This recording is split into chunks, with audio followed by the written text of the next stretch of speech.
Welcome back to Cover 2 Sports. I'm Chase Hope. I'm Luke Sullivan. And around here, man, we don't blow any coverages. Unless you're Kanye West and you report our podcast for copyright infringement, so we can't use his song, so whatever. Yeah, I mean, we got a strike from YouTube, so. But hey, hot off the press, we have our first guest. That's right. We got Brendan Armstreet, a.k.a. Tex, very good friend of mine.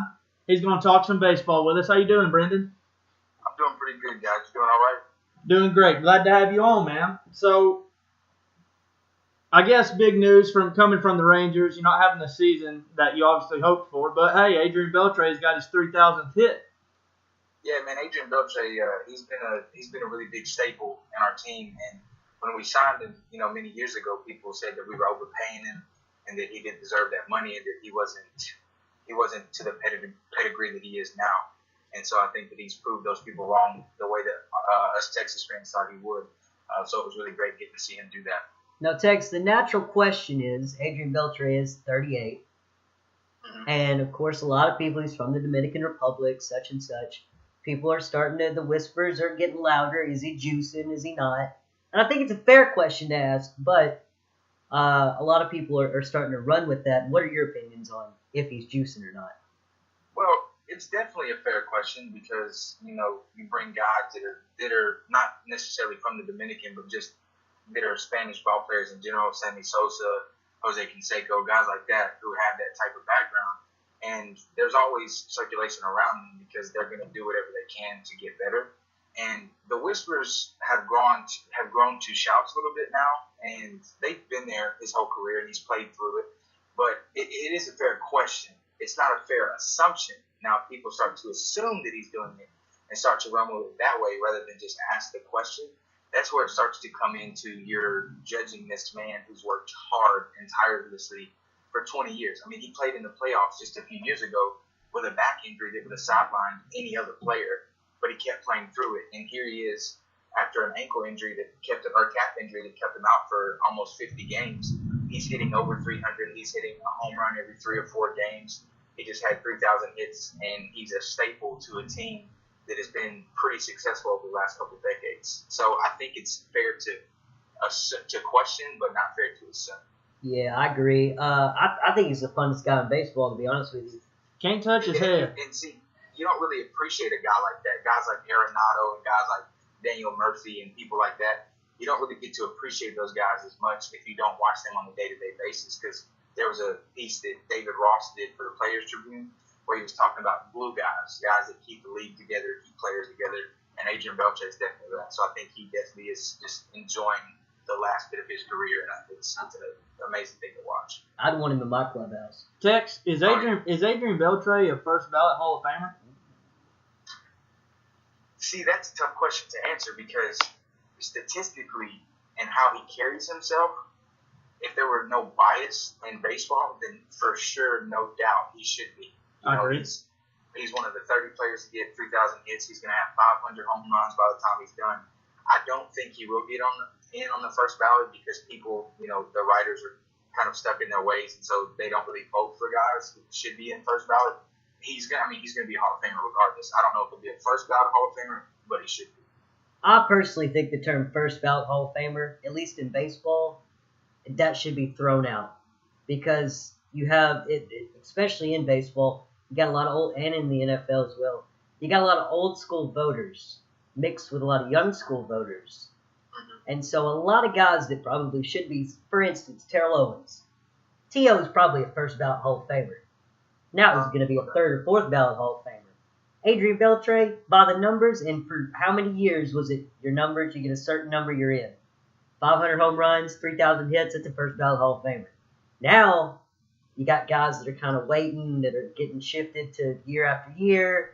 I think the term first ballot, while it carries a lot of distinction, probably doesn't mean, as long as you get to the Hall of Fame, I think at the end of the day, that's all that matters. Although it still should matter if you're a first ballot Hall of Famer or not.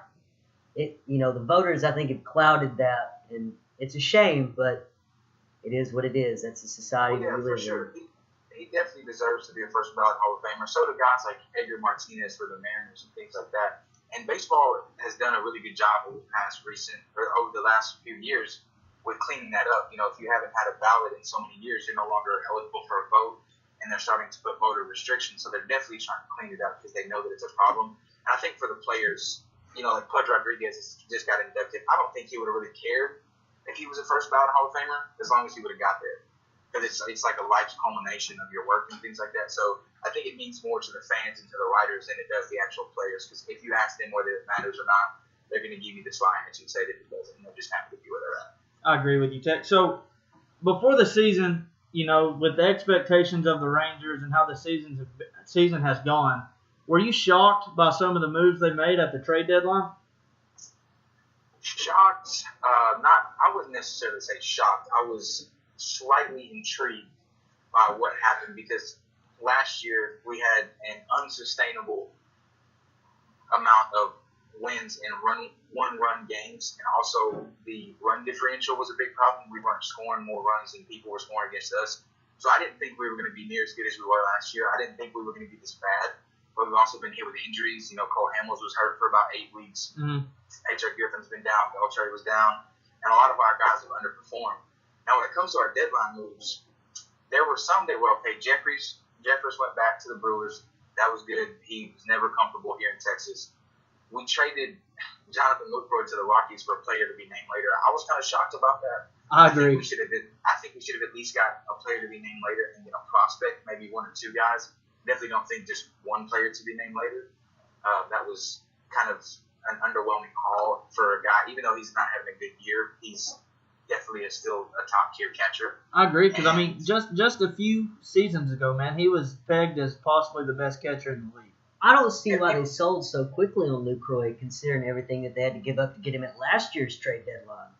Exactly. With Louis Brinson, he's going to be a center fielder for years to come for the Milwaukee Brewers, and everybody's eating their words, and we're wishing that we had him back. And so I think there's some type of internal thing that has happened with Lucroy and the coaches of the management that has created a rift that the Rangers have been really good at keeping under wraps to get rid of him. And they have this kid, Nicholas, and that was just called up from AAA, who's a really good catcher as well. So I think they were just kind of ready to move off from that experiment.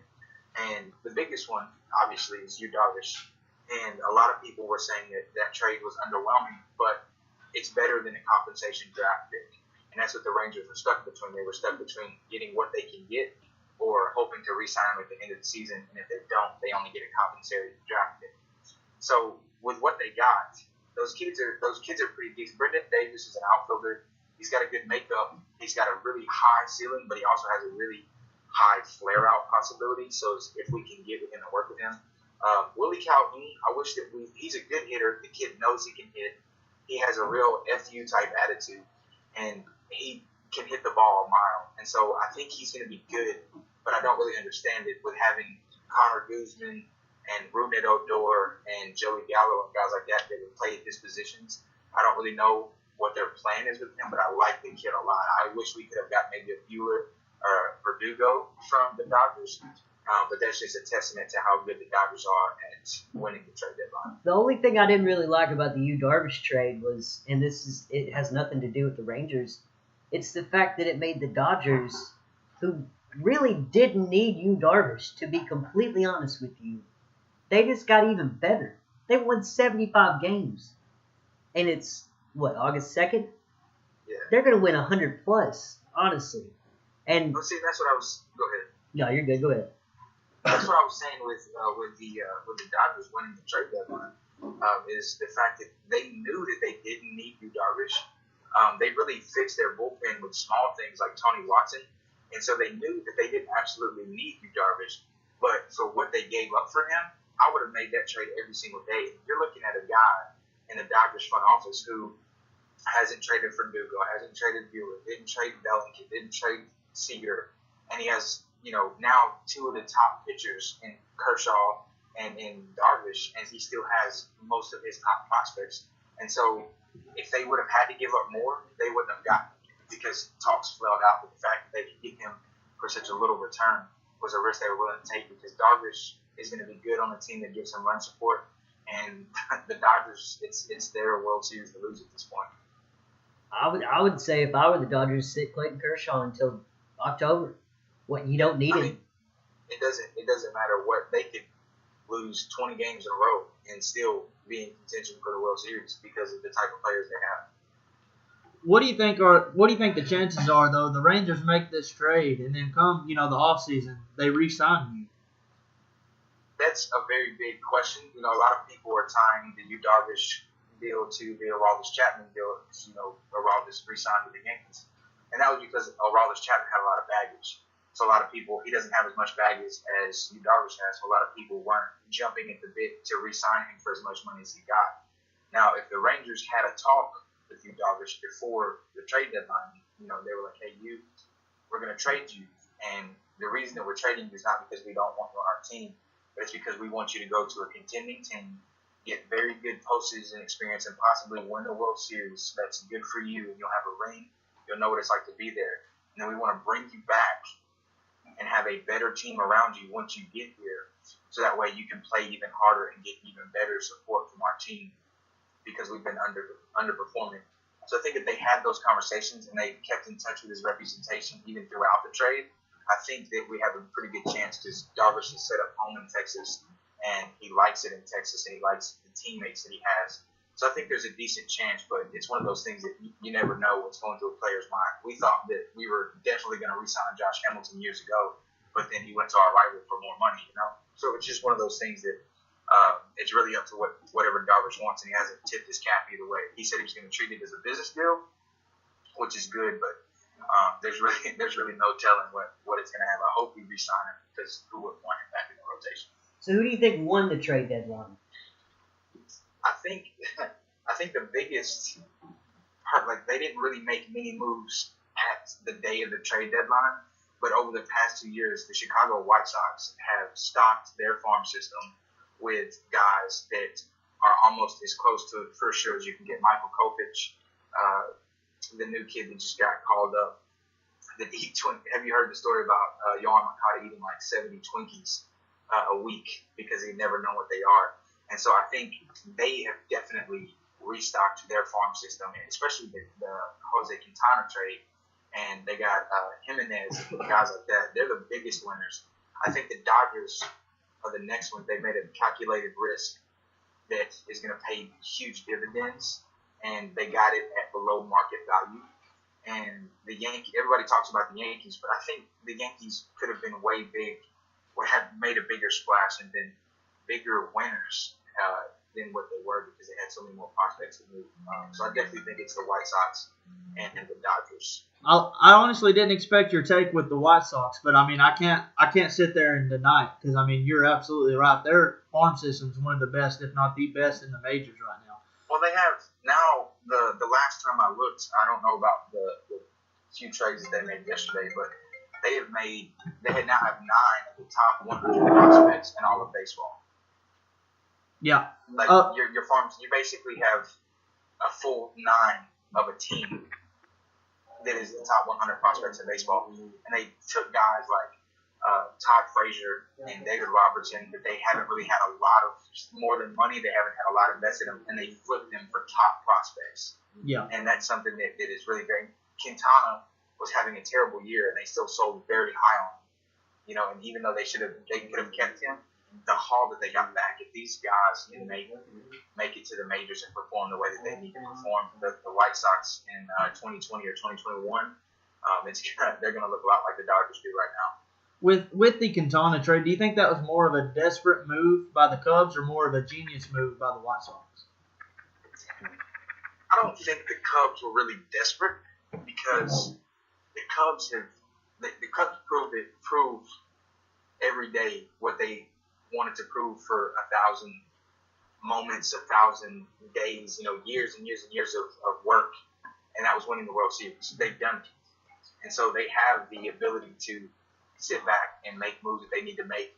And Quintana, as you see, his debut game, he struck out 12 people, didn't give a earned run. Yeah. And so I don't think it was a desperate move, but I think getting that deal done early cost them a lot less if they would have waited to the deadline because then the White Sox would have asked for more. So it was a genius move by the White Sox and all the front office moves they've made about getting rid of players to fully commit to this rebuild. Mm-hmm. And the Cubs, they've only lost 3 games since the All-Star break. And I think they just needed 1 or 2 guys to come in the clubhouse and give them that swagger back. Yeah, I agree. So with you talked about the winners, but who are your biggest losers from the deadline? I think one of the biggest losers is somebody that's not being talked about. It's the San Francisco Giants. They have pieces to move. They have Melanson, they have Cueto, they have Samardzija, and they have guys like that even Brandon Belt and Hunter Pence, guys, they could have got one or two prospects for that. And they're not winning the World Series this year. They're probably not going to win the World Series next year. And they had a huge opportunity to be able to capitalize on a market for guys that they have. Even though Cueto's having a down season, Samardzija's kind of mid-rotation guy, I feel like they could have just sold off completely and restocked their farm system a little bit and kind of started to rebuild, for the coming years. And I think they totally missed that opportunity, and nobody's talking about that. They're talking about the Dodgers and things like that, and it's a very under the radar team that should have made a lot of moves. And even a team that should have made more moves that were even bigger losers were the Houston Astros. Because while the Houston Astros are running away with the AL West right now, they're unless they just lose everybody they have for the 60-day DL, they're going to the playoffs and they're going to win the AL West. But they probably have one of the richest farm systems, and they have some of the richest talent at the MLB level. But the one place that they struggle is production and the rotation. Keuchel's been hurt. Lance McCullers has been hurt. They had the pieces to go get a Yu Darvish, to go get a controllable Sonny Gray, and to make moves like for Quintana and things like that. And they just kind of stood pat. And I think they're kind of disillusioned by their success in the regular season, because while they have been super successful, once you get to the playoffs, you're in a 0-0 ball game, and everybody's on the same playing field, and anything can happen. So I think that they, besides Keuchel, they don't really have a for sure guy. And even Keuchel's not a for sure guy anymore. They've had to plug guys like Brad Peacock and Chris Davinsky with the season he's having. Those are quote-unquote no-name guys. And so the fact that they missed the opportunity to go get relievers and to go get frontline starters for stuff that they could have given up and wouldn't have missed, I think they were possibly the biggest losers in the MLB at the trade deadline. I mean, honestly, I can't sit there and argue your points, man.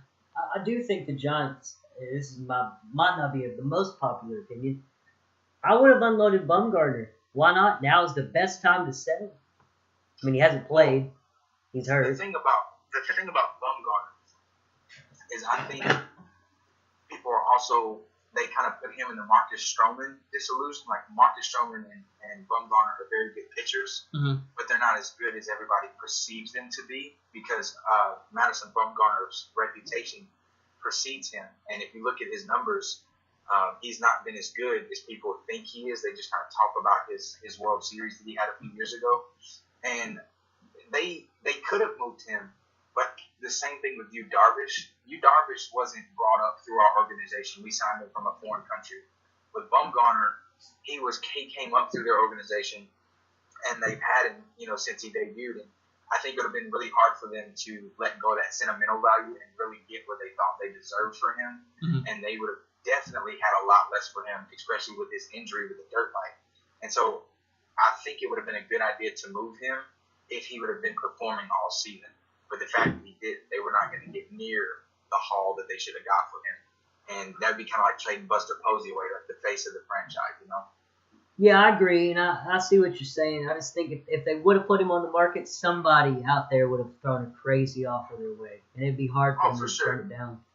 They didn't even put him out there, and it definitely would have been privy of them to look and listen to the offers that they would have gotten, because if you get everything's for sale. If you're running the team, everything you have needs to be for sale. Because if somebody can give you a crazy haul and you can get one over on them and get way better prospects than what you have at the MLB level, then that guy needs to go.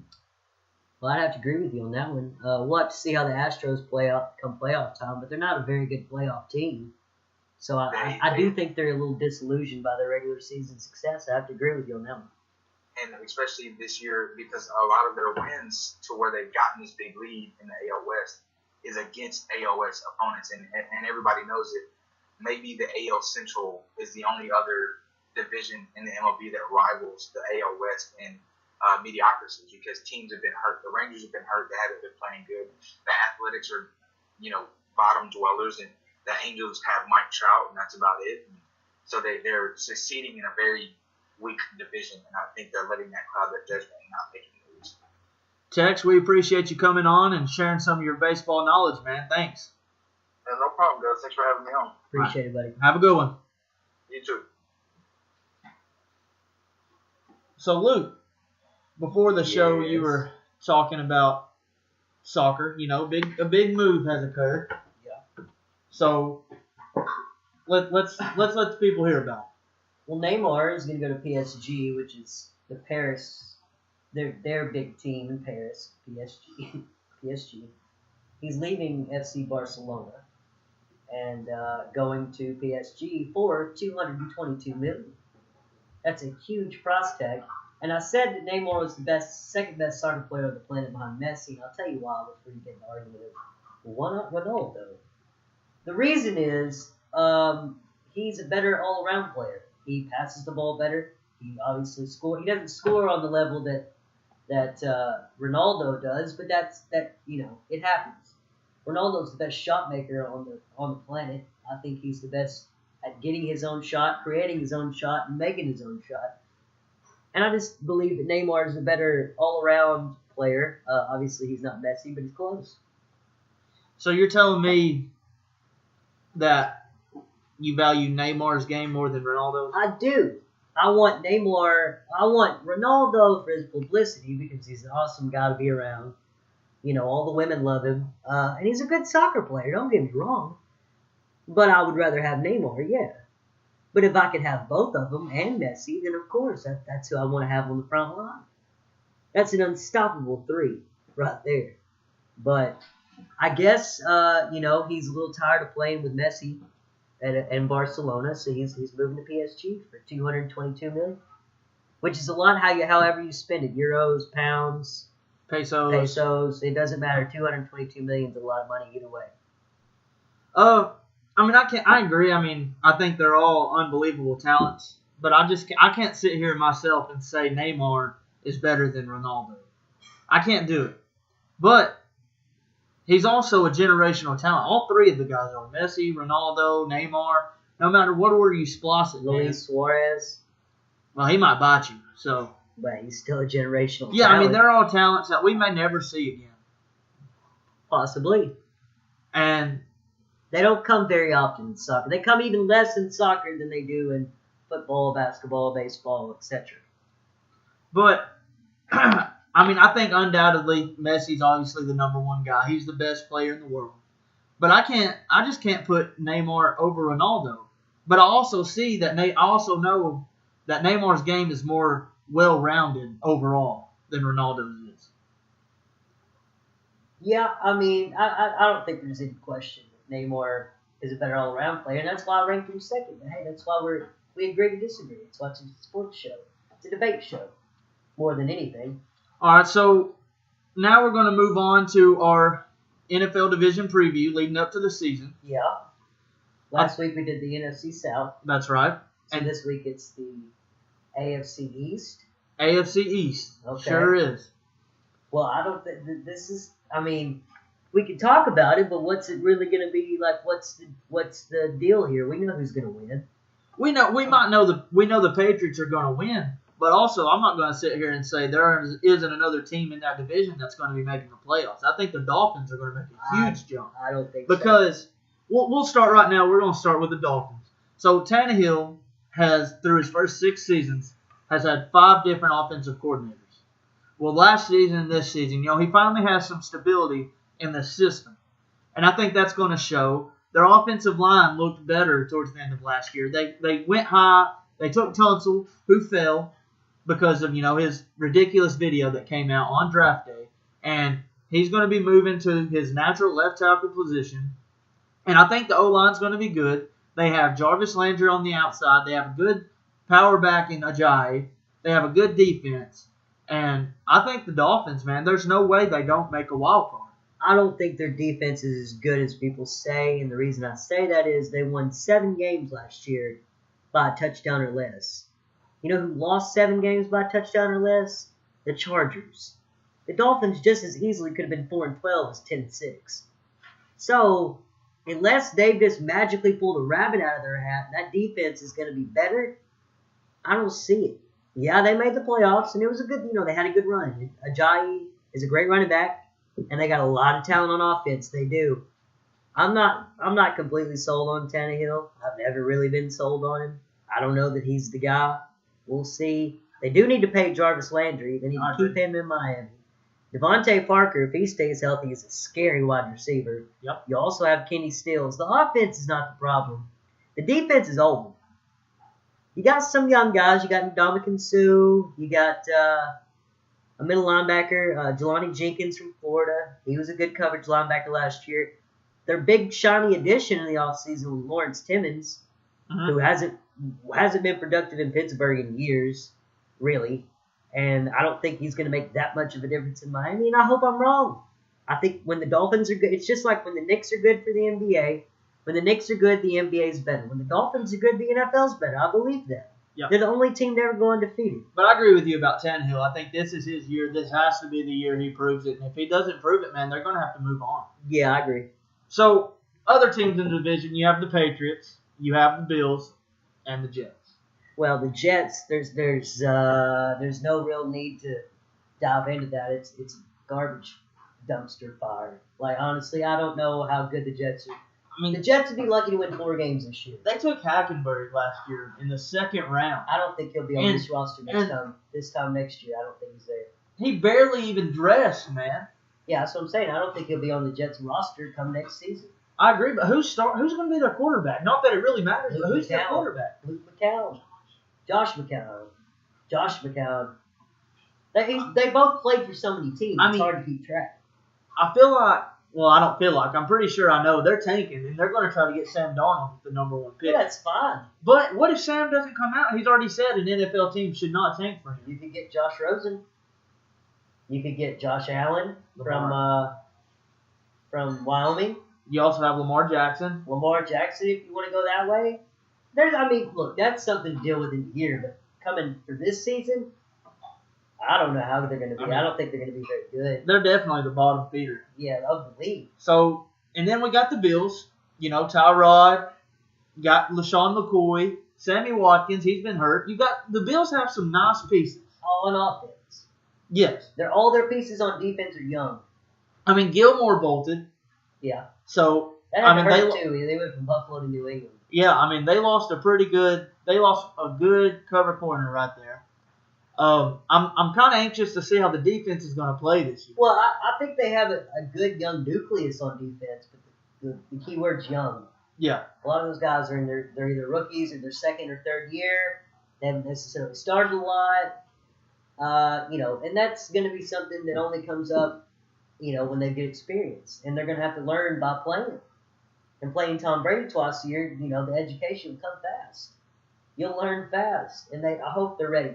And look, for the people of Buffalo, I hope they make the playoffs sometime soon. Yeah. They haven't made the playoffs this millennium, okay? So it's been a while. I don't know if they remember what the playoffs are like, and people are going to go crazy up there when they finally do make the playoffs. I like Tyrod Taylor.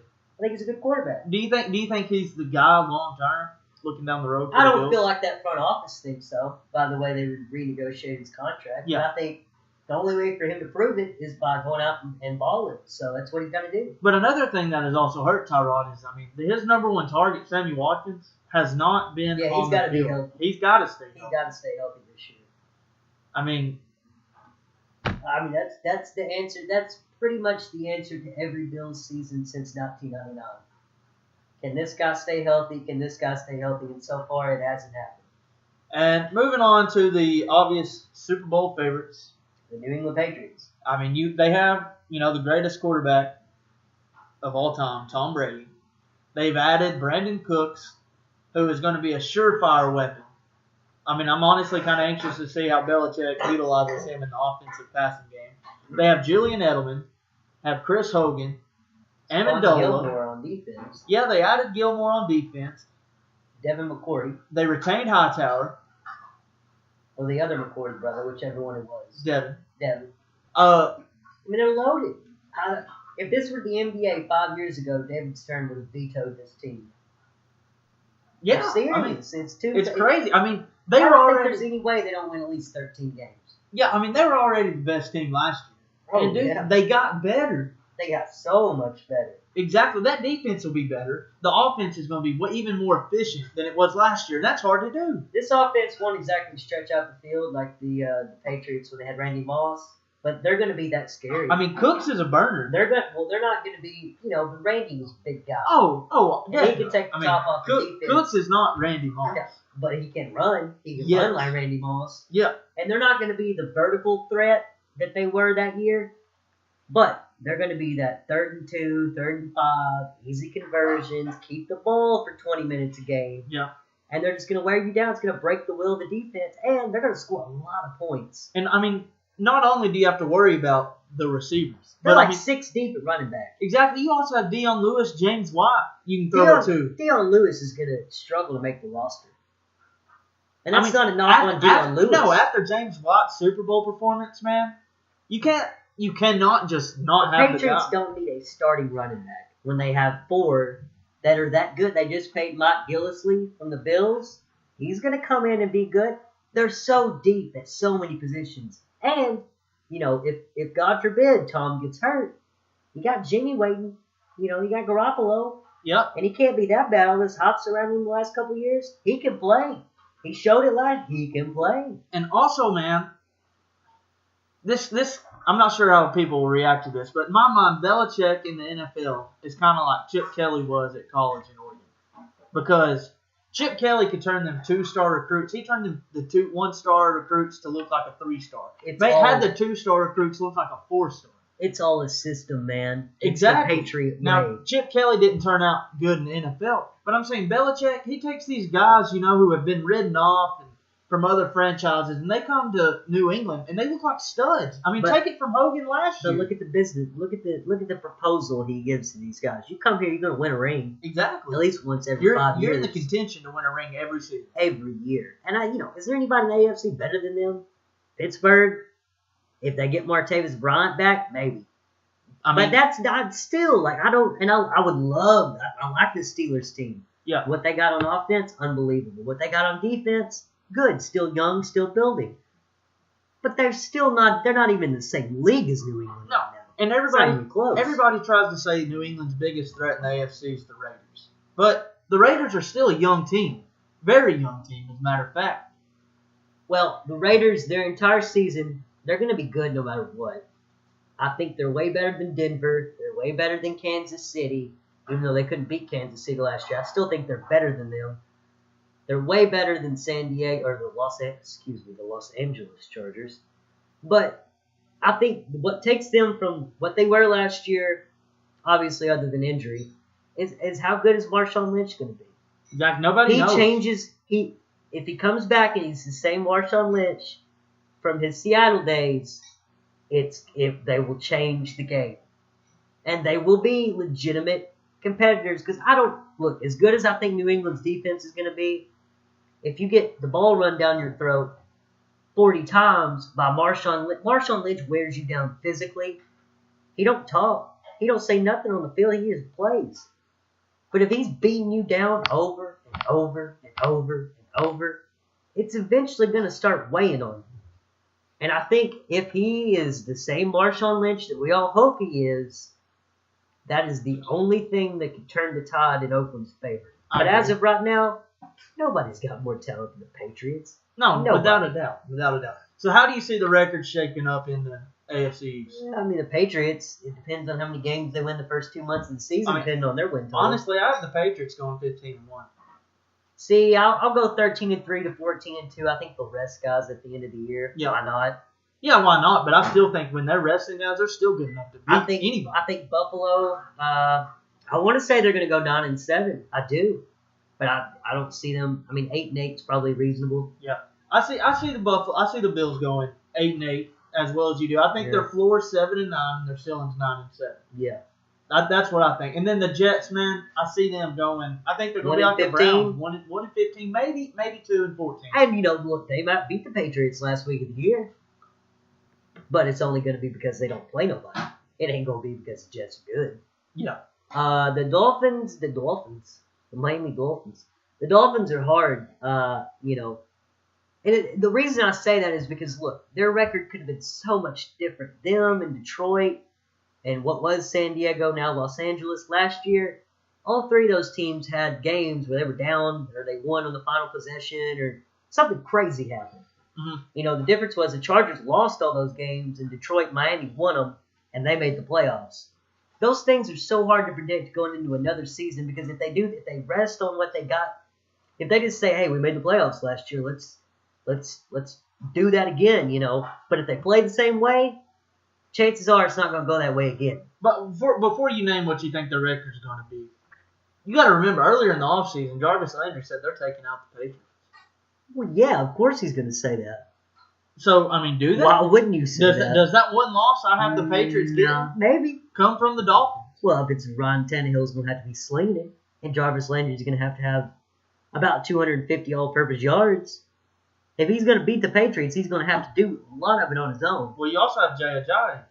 I know. He's going to be getting yards. I agree, but, it's so hard to – look, they can score as many points as anybody in the NFL. Their offense is loaded.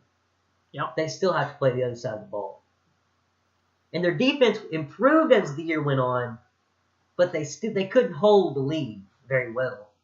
And it almost came back to bottom. So I think anywhere from 5-11 to 10-6 again. I think 5-11. Man, that's pretty broad to 10-6.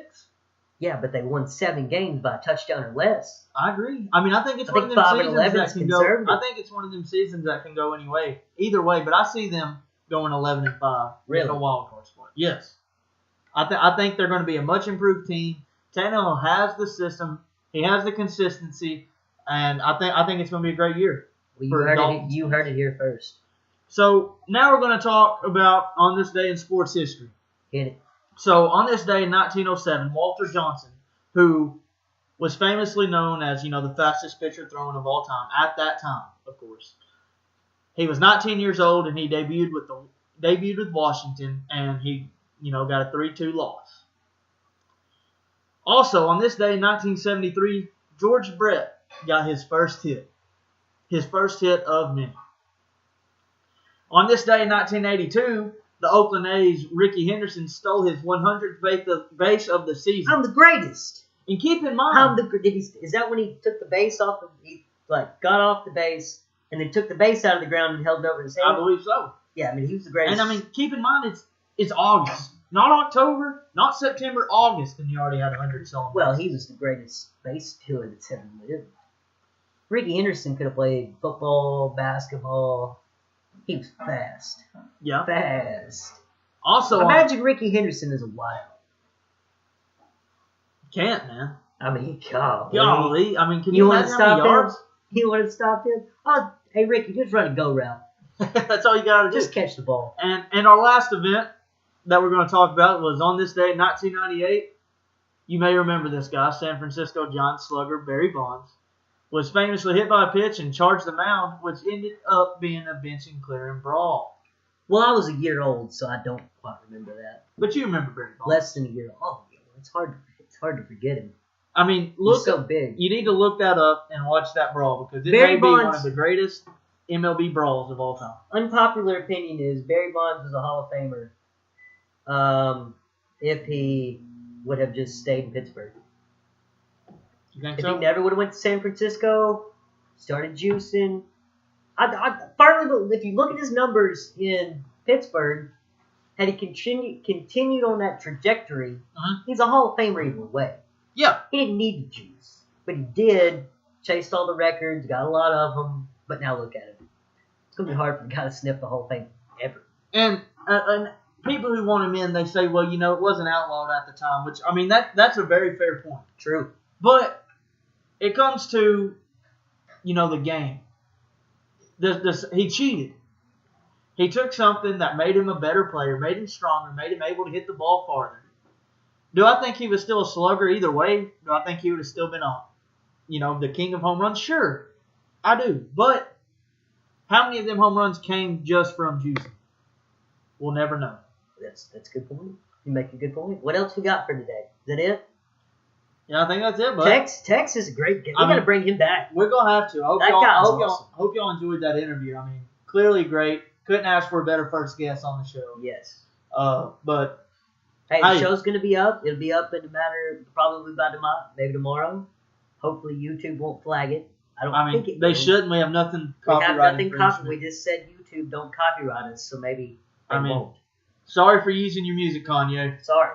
We'll go to Drake next time. Sorry. Like, don't worry. We won't take our business to you anymore. All right. Well, y'all be good. We'll see you next week. All right. Appreciate it. See y'all.